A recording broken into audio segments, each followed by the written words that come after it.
नमस्कार ओमकार जी, बहुत-बहुत स्वागत है आपका। नमस्कार अंजू जी, बहुत धन्यवाद याद करने के लिए। सर ये महाराष्ट्र में क्या हो गया है? इधर संजय राउत देवा भाव की तारीफ कर रहे हैं, उधर सुप्रिया सुले तारीफ कर रही हैं। ये क्या वहां की राजनीति में कोई भूचाल आने वाला है?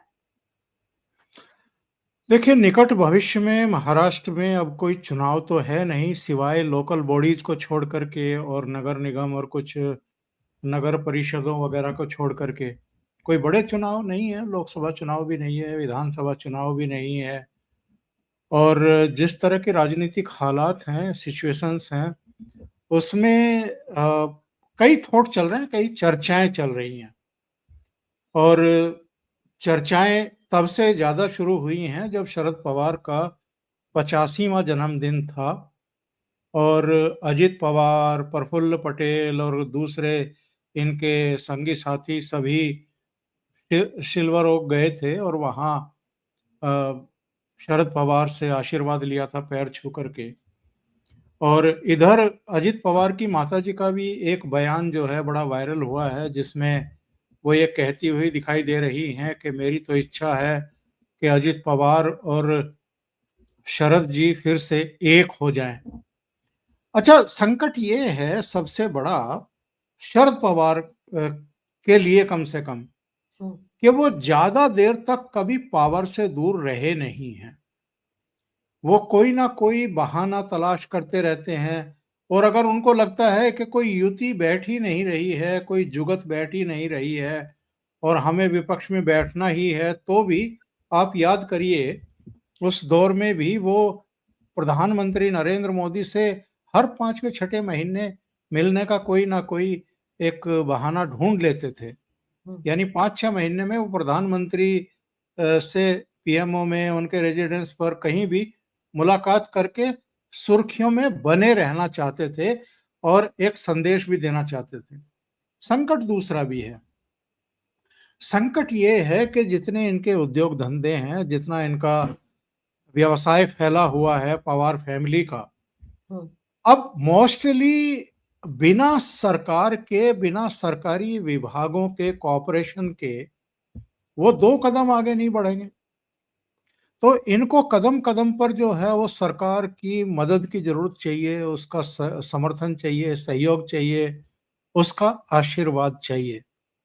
शरद पवार और उनकी बाकी फैमिली के लिए इसको आप अ, संयोग कह लीजिए या कुछ भी कह लीजिए कि उनका भतीजा सरकार में है, उप मुख्यमंत्री है और उनकी जो पार्टी वो इनसे चुरा करके ले गए थे, उसके कई मंत्री अलग अलग महत्वपूर्ण विभागों को इस समय देख रहे हैं। बिल्कुल। तो शरद पवार को वो तो चिंता नहीं है कि इनका कोई कामकाज रुक जाएगा। कामकाज तो होते रहेंगे, लेकिन वो इस प्रवृत्ति के आदमी हैं कि जरा ये संभावना तलाश की जाए कि हमारे लिए क्या है।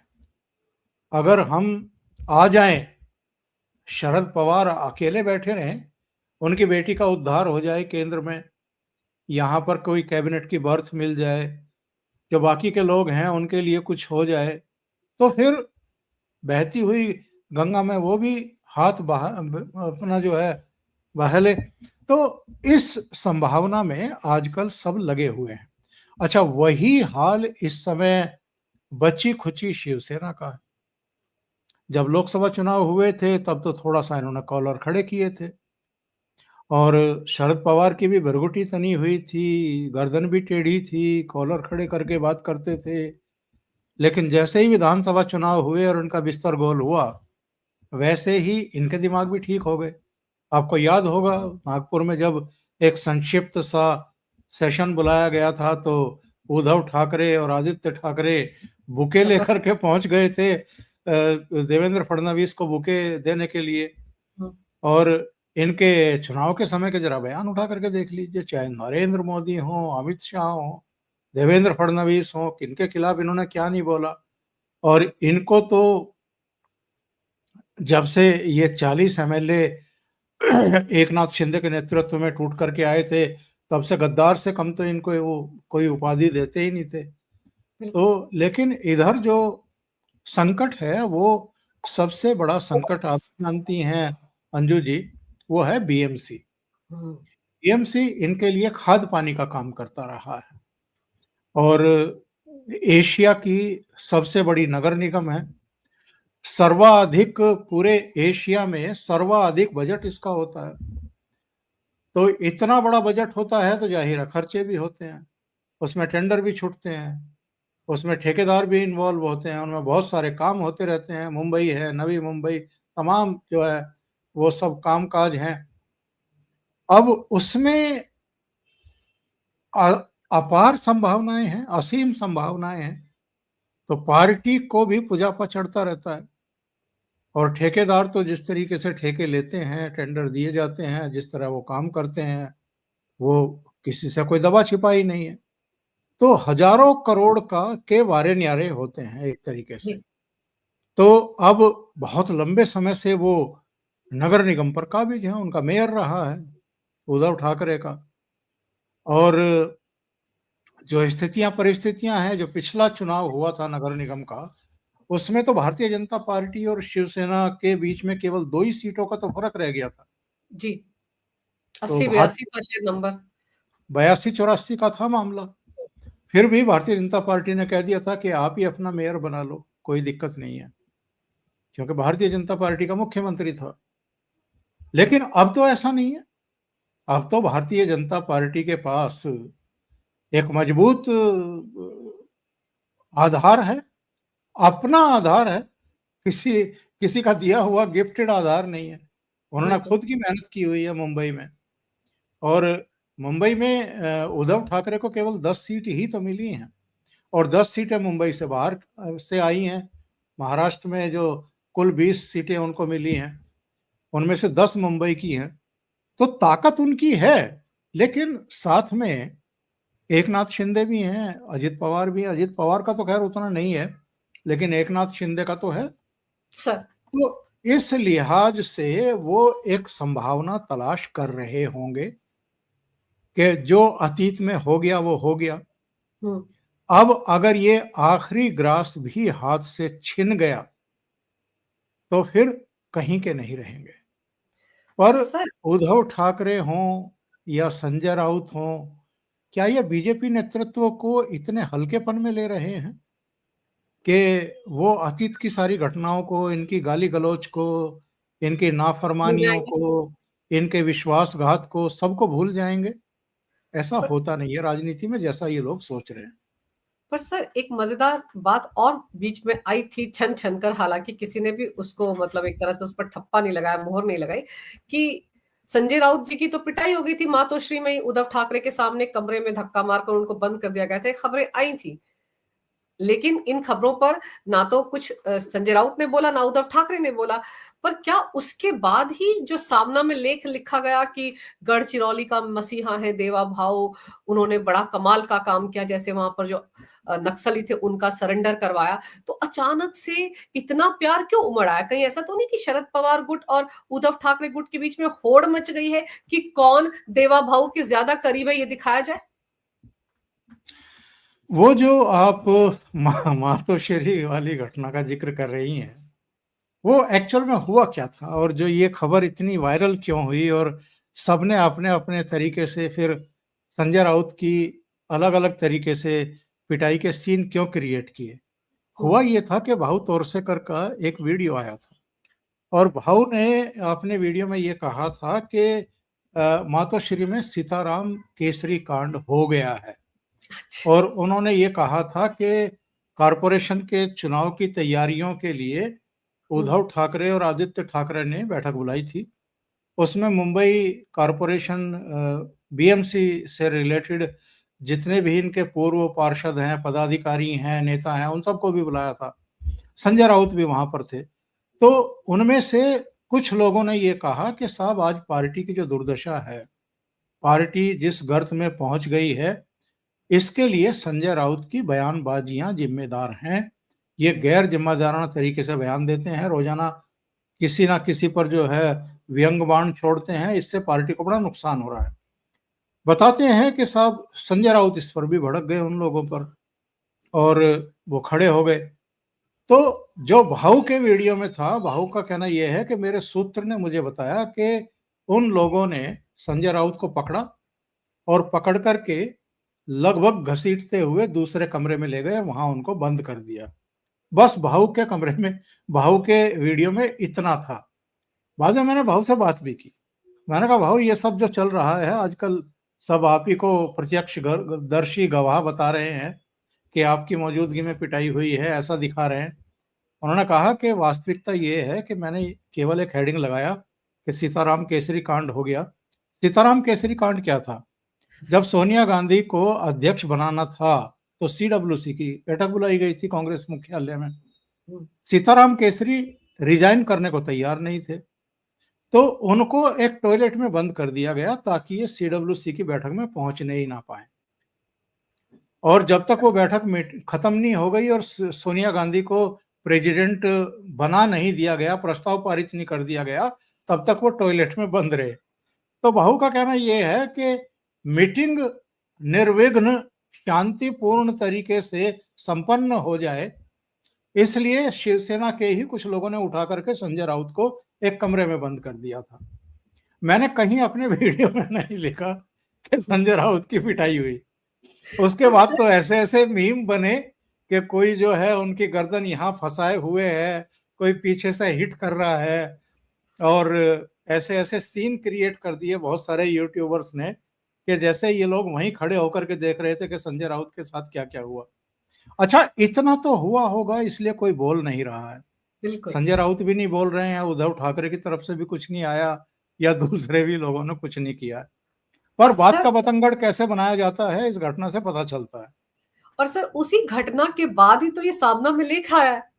इतनी तारीफ कि मुख्यमंत्री के तौर पर बड़ा अच्छा काम कर रहे हैं, और उस लेख में एकनाथ शिंदे की बुराई भी की गई है सर। और ऊपर से सुप्रिया कह रही हैं कि सिर्फ वही है सरकार में जो काम करते नजर आते हैं, बाकी तो काम ही नहीं कर रहे। मतलब शायद वो अपने भाई पर भी कटाक्ष कर रही हैं। देखिए, इनकी अपनी अपनी राजनीति है और अपने अपने फ्रस्ट्रेशंस भी हैं। तो और संभावनाएं भी तलाश कर रहे हैं कि रिश्ते जरा ठीक हो जाएं, तो जो जो कुछ ये नतीजे आए हैं ना 2024 विधानसभा चुनाव के, इसकी बहुत सारी वजहें हैं। उनमें एक वजह तो ये भी है कि ये सज्जाद नोमानी और ये वोट जिहाद और फतवे और इनका अति आत्मविश्वास, लास्ट टाइम तक जो है सीटों का बंटवारा ना होना, एक दूसरे के ऊपर चढ़ करके सीटों का दावा करना, गलतफहमी पैदा करना, ये सब कारण थे। लेकिन लोगों के मन में एक बात थी कि 2019 में देवेंद्र फडणवीस के साथ अन्याय हुआ था। अगर उद्धव ठाकरे डिच ना करते तो निरंतरता में एक हिस्ट्री क्रिएट करने वाले थे देवेंद्र फडणवीस, वो हक उनसे छीना गया था। और चूंकि भारतीय जनता पार्टी इस चुनाव में भी देवेंद्र फडणवीस का ही चेहरा आगे करके लड़ी थी, तो इसलिए लोगों ने ये एक मैंडेट दिया। ये अब सबको एहसास हो रहा है कि हकीकत क्या है। हकीकत तो आज की तारीख में अंजू जी ये है कि पूरे महाराष्ट्र में अगर कोई राजनीति का वास्तव में चाणक्य है तो उसका नाम देवेंद्र फडणवीस है। बिल्कुल। उसका नाम शरद पवार तो बिल्कुल नहीं है। शरद पवार अगर चाणक्य होते तो इतने सालों की राजनीति करने के बाद भी 54 सीटों पर सिमट करके रह जाते क्या? या पिछले अगर लोकसभा चुनाव में देखें तो केवल 4 सीट ही थी, इस बार चलो 8-9 सीटें आ गई। पर काहे के चाणक्य हैं? आप अपने घर में एका नहीं रख पा रहे हैं, आपका भतीजा जो है वो 38-40 एमएलए लेकर के आपकी नाक के नीचे से निकल जाता है, आपकी पार्टी जो है वो लेकर के निकल जाता है, आपका सिंबल लेकर के निकल जाता है, तो आप काहे के चाणक्य हो? और विधानसभा चुनाव में क्या इनकी गति हुई है, दुर्गति हुई है, वो सबके सामने है। इसलिए सबके सुर बदले हुए हैं। और जैसा मैंने शुरू में कहा था कि इनको अपना व्यवसाय भी चलाना है, सरकार का सहयोग भी लेना है। सरकार में अब मुखिया देवेंद्र फडणवीस ही हैं, तो देवेंद्र फडणवीस की ओकेशनली ही सही टाइम बदल गया है इसलिए ही सही थोड़ा आरती उतारते रहो, उनको महान बताते रहो। और यही हाल जो है संजय राउत का है। संजय राउत तो खुद कई केसों की जांच पड़ताल में फंसे हुए हैं। चुनाव निकल गया भाई, चुनाव गया, रात गई बात गई। अब जो कुछ कहना था चुनाव के समय कह लिया आपने, लेकिन अब तो सब अब निकट भविष्य में कोई चुनाव तो है नहीं बीएमसी को लेकर जी, के और कारपोरेशन को लेकर के, जी। इसलिए रिलेशन ठीक करो और आगे के लिए संभावना तलाश करो और कोई ऐसा माहौल बनाओ कि चीजों जो तनाव थे वो खत्म हो जाए। और तो सर मज़ेदार इसलिए ये ये सारी कवायद इसीलिए चल रही है। और सर मज़ेदार ये है कि यही लोग थे जो अभी कुछ दिन पहले कह रहे थे कि ईवीएम में गड़बड़ी के चलते वो जीत गए, ये कैसे नतीजे आ गए? ये संजय राउत ही बोलते थे ना। और वो शपथ ग्रहण से मना भी कर दिया था आदित्य ठाकरे ने कि ये तो नतीजे ही गलत हैं, लेकिन अब सब लाइन पर आ गए हैं। पर सर, गृह मंत्रालय जब-जब एनसीपी सत्ता में किसी के साथ भी रही है, तो गृह मंत्रालय हमेशा अपने पास रखती थी। और अब गृह मंत्रालय देवेंद्र फडणवीस के पास है। उन्होंने पिछले टेन्योर में भी अपने पास ही रखा था। लेकिन सर, देवेंद्र फडणवीस को बहुत अच्छा वाला एडमिनिस्ट्रेटर कहा जाता है, क्योंकि जब वो नेता प्रतिपक्ष थे, तो भी पुलिस के अंदर क्या जानकारियाँ थी, सबसे पहले उनके पास ही आई थी। अगर आप वो मनसुख हिरेन की हत्या की बात करें, तो सारी जानकारी तो उनके पास थी, जबकि वो तो नेता प्रतिपक्ष थे। तो उनका पूरे के पूरे सिस्टम पर एक अच्छा कब्जा रहा है। क्या इन लोगों को डर है कि इनकी पुरानी फाइलें ना कहीं खुल जाएं? क्योंकि देवेंद्र फडणवीस तो बहुत ईमानदारी के साथ पुराने मामलों को भी सामने लाने के लिए जाने जाते हैं। तो क्या अंदर खाने कहीं शरद पवार को भी डर है उनकी फाइलें ना खुल जाए? और संजय राउत को तो पता ही है कि जमानत पर ही बाहर आए हुए हैं। केवल डर नहीं है, यकीन है। आप याद करिए, देवेंद्र फडणवीस ने सदन में बोलते हुए हम्म, करीब 29 पेन ड्राइव सदन के पटल पर रखी थी, जी। सभापति के पटल पर रखी थी, और उनमें रिकॉर्डिंग्स थी और उनमें दावे किए गए थे कि ये शरद पवार के एक अधिवक्ता हैं, उनके चैम्बर में सब रिकॉर्डिंग हुई है और उसमें वो बता रहे हैं कि साहब के ये ऑर्डर हैं कि किसी भी तरीके से देवेंद्र फडणवीस को फंसाना है। हम्म, दूसरी घटना, संजय पांडे को मुंबई कमिश्नर के पद पर लाया गया था हम्म, और उनको टास्क ही ये सौंपा गया था कि देवेंद्र फडणवीस को फंसाना है। परमवीर सिंह पर्दे के पीछे गए थे, उनके पीछे जांच बैठा दी गई थी और संजय पांडे को लाया गया था। हम्म, डीजीपी के पद से सुबोध जायसवाल को किन स्थितियों परिस्थितियों में जाना पड़ा था छोड़ करके केंद्र में प्रतिनियुक्ति पर, और उसके बाद रश्मि शुक्ला के साथ भी इन लोगों ने क्या किया था, वो सारा महाराष्ट्र जानता है। हम्म, और सब पर प्रेशर था कि देवेंद्र फडणवीस को किसी तरीके से ठिकाने लगाना है, उनके राजनीतिक जीवन का अंत करना है। हम्म। तो ये सारी चीजों की जांच नहीं होंगी क्या? ये सारी चीजें आगे नहीं बढ़ेंगी क्या? 100% बढ़ेंगी। और देर सवेर टाइम लगता है जांच पड़ताल में। और वैसे भी चाहे नरेंद्र मोदी हो या भारतीय जनता पार्टी के दूसरे नेता हैं, योगी आदित्यनाथ को तो छोड़ दीजिए, वो तो अपवाद है, पर सब ठंडा करके खाते हैं। और ठंडा करके खाते हैं जब मैं कह रहा हूं तो बहुत जल्दबाजी में कोई स्टेप नहीं लेते हैं।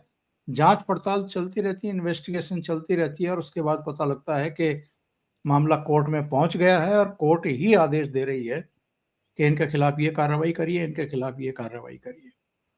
तो ये सब डरे हुए हैं।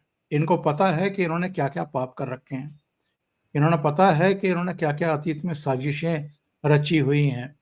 तो वो देर सवेर चीजें आएंगी सामने। इसीलिए मैं कह रहा हूं कि ये सब, ना तो अब चुनाव है तो अपने संबंध किसी तरीके से सामान्य करना चाहते हैं। अतीत में बहुत इन्होंने गुड़ का गोबर किया हुआ है, बहुत रायता फैलाया हुआ है, उसको समेटने की कुल मिलाकर के कोशिश हो रही है। सर, इसकी संभावना आपको कितनी लगती है कि भतीजे के साथ मिल जाएंगे चाचा अपनी बेटी की खातिर? मुझे लगता है मिले ही हुए हैं। एकमात्र गलती अजित पवार से हुई है बारामती में अपनी पत्नी को अपनी बहन के खिलाफ खड़ा करने की, और वो उन्होंने सार्वजनिक तौर पर मान भी लिया था कि मुझे इस बात का बड़ा प्रायश्चित है, मैं बड़ा शर्मिंदगी महसूस कर रहा हूं कि राजनीति को घर में नहीं घुसना चाहिए था। और ये शर्मिंदगी उनको तब हुई जब उनकी पत्नी हार गई करीब 1.5 लाख मतों से। अगर जीत जाती तो शायद इसकी भी शर्मिंदगी उनको ना होती। बिल्कुल। तो अजित पवार को राजनीति में लाने वाले तो शरद पवार ही थे, अंगूठा पकड़ करके चलाने और सिखाने वाले भी शरद पवार ही थे। लेकिन शरद पवार की एक गलती ये है कि 85 साल के हो गए हैं लेकिन घोड़ी से नीचे उतरने को तैयार नहीं है, चेहरा भी सिर से उतारने को तैयार नहीं है। वो कह रहे हैं कि नहीं, दूल्हा तो मैं ही बना रहूंगा। अरे भाई, दूल्हा बनने की एक उम्र होती है, तो वो उम्र आपकी निकल चुकी है, अब दूसरे लोगों को घोड़ी पे बैठने दो ना। लेकिन वो मानने को तैयार नहीं है, तो उनकी गलती ये है। इसलिए चूंकि ये भी अब अजित पवार भी 60 से ऊपर चले गए हैं, तो आप कब तक सब्र करके बैठोगे? और फिर बीच में जैसा आमतौर पर होता है कि अपनी बेटी के प्रति उनका मोह जाग गया कि अगर मुख्यमंत्री बनना है तो बेटी को ही बनना है, पार्टी को लीड करना है तो बेटी को ही करना है, अजित पवार को नहीं करना है। तो संगठन पर उनका कब्जा था, वर्चस्व था, वो सबसे ज्यादा सक्रिय थे, वो सबसे ज्यादा लोकप्रिय थे। ये लोकसभा चुनाव में वो भले ही साबित ना कर पाए हों, पर विधानसभा चुनाव में तो उन्होंने ये साबित कर दिया। मैं पर इसलिए ये बात कह रहा हूं कि मिले ही हुए हैं, क्योंकि शरद पवार की भी सहमति रही होगी उनके पार्टी के विधायकों को ले जाकर के बीजेपी के साथ जाने में। ऐसा कहने वाला अकेला ओमकार चौधरी नहीं है, महाराष्ट्र में ऐसे बहुत सारे पत्रकार हैं, बहुत सारे राजनीति के जानकार हैं जो कहते हैं कि शरद पवार एक्चुअल में पावर हंगर हैं और वो भतीजे के जरिए पावर शेयर कर रहे हैं, पावर का मजा ले रहे हैं। तो बाकी लोगों के लिए होगा कि शरद पवार अलग हैं और अजित पवार अलग है, और एक फ्रेंडली मैच भी हो गया बारामती में। पर कुल मिलाकर के मुझे लगता यह है कि चाचा और भतीजे में जो घरेलू एक रिश्ते हैं वो भी बने हुए हैं, और कहीं ना कहीं राजनीतिक रिश्ते भी बने हुए हैं। और सर, उद्धव ठाकरे जो मुलाकात करने गए थे देवेंद्र फडणवीस के साथ और अब तारीफों के पुल भी बांध रहे हैं उस सामना में, जिस सामना में जब ये एनडीए के साथ थे तब भी पीएम मोदी और अमित शाह के लिए किस तरह की अभद्र भाषा का इस्तेमाल संजय राउत ही करते थे, उसमें अब कसीदे पड़े जा रहे हैं उनकी शान में। तो आपको लगता है कि बीएमसी चुनाव के मद्देनजर कहीं कोई गुंजाइश है कि उद्धव ठाकरे की घर वापसी हो जाए एनडीए में? मुझे बिल्कुल नहीं लगता, और ये गलती भारतीय जनता पार्टी का नेतृत्व कभी करेगा भी नहीं। अगर उसको ये सब करना होता तो वो पहले करने की कोशिश करता, और चूंकि बहुत गलत स्टेप जो है उद्धव ठाकरे ने उठा लिए हैं और आत्मघात खुद ही किया है, किसी और ने शरद पवार होंगे उनके गुरु सलाहकार, उनके उनकी पत्नी होंगी जो शरद पवार की रिश्तेदार भी हैं, और संजय राउत जैसे लोग होंगे जिन्होंने उनको ये ज्ञान दिया होगा, दिव्य ज्ञान दिया होगा कि जय श्री राम को भूल जाओ, अल्लाह अकबर को याद रखो, या औरंगजेब को भाई बताओ। तो जितना उनको कबाड़ा करना था पार्टी का वो कर चुके। ऐसे में जबकि वर्स्ट पोजीशन में हैं, और अमित शाह तो खुलेआम कह चुके हैं, कई बार कह चुके हैं कि विश्वासघात किया है उन्होंने, और जो विश्वासघात करता है हम उसे भूलते नहीं हैं। तो कैसे भूल जाएगी भारतीय जनता पार्टी? नहीं भूलेगी। और इनको अगर मिट्टी में मिलाने का उनका फैसला था और महाराष्ट्र की राजनीति में इरिलीवेंट करने का उन्होंने संकल्प ले लिया था, तो वो उन्होंने करके दिखा दिया। और उस समय भी याद करिए ना, जब इनकी पार्टी टूटी थी तो 18 में से 13 एमपी टूट करके इनके पास से चले गए थे। 56 में से 55 बचे थे, उनमें से 40 एमएलए छूट करके चले गए थे इनके पास से। बचा क्या था? लेकिन एक जिद मारी थी, एक अहंकार था झूठा कि मैं तो बाला साहब ठाकरे का सुपुत्र हूं, पर एक्चुअल में वो होंगे उनके सुपुत्र, हुँ, लेकिन वैचारिक और सैद्धांतिक सुपुत्र तो एकनाथ शिंदे निकले, बिल्कुल। जो आनंद दिघे की भी बात करते हैं तो बाला साहब ठाकरे की बात भी करते हैं। और उन्होंने साबित किया कि उनकी विचारधारा का प्रतिनिधित्व मैं करता हूं, उनका बेटा नहीं करता। हुँ, तो आज कहां खड़े हैं ये लोग, आप इसका अंदाजा लगाइए। और मुंबई पर अगर इनको लगता है कि हम तो 10 एमएलए फिर भी मुंबई के जीत करके लाए हैं, तो भाई बीएमसी में ये सब चलेगा नहीं। हुँ, बीएमसी में हिंदू मतदाता तय करेगा कि आप बाला साहब के सही में विरासत के हकदार हैं या एकनाथ शिंदे हैं, या भारतीय जनता पार्टी की जो रीतियां नीतियां हैं, सिद्धांत हैं, कार्यक्रम हैं, वो तय करेंगे। इसलिए ये अंदर से घबराए हुए हैं। इनको पता है कि बीएमसी का चुनाव और भी टफ है, और भी चुनौतीपूर्ण है, और यहां जीवन मरण का प्रश्न है इनके लिए। विधानसभा चुनाव चलो हार गए, विपक्ष की राजनीति कर लेंगे बैठ करके, 20 एमएलए हैं, बेटा भी हुँ, जीत कर आ गया है वर्ली से।